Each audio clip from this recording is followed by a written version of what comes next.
Қадірлі жерлестер, Арал қаласындағы тарихи темір жол вокзалы біздің өңіріміздің шежіресімен өткені, елдің бір дәуірін көз алдымызға келетін киелі нысан.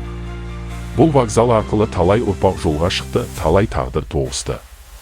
Ол Арал тарихының бір бөлшегі, ел есіндегі ерекше естелік. Бүгінде осы құнды тарихи ғимаратты бұзып, орнына жаңасын салу жоспары бар. Бұл тек бір ғимарат емес, тарихты өшірумен тең. Біз жаңаруға, өркендеуге қарсы емеспіз. Бірақ тарихты жоймай, жаңарту өркениетті жол.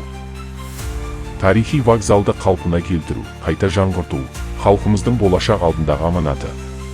Сол себепті бұл шешімге қарсылық білдіріп, Аралдың тарихи бейнесін сақтап қалуға шақырамыз. Петицияға қол қойыңыз.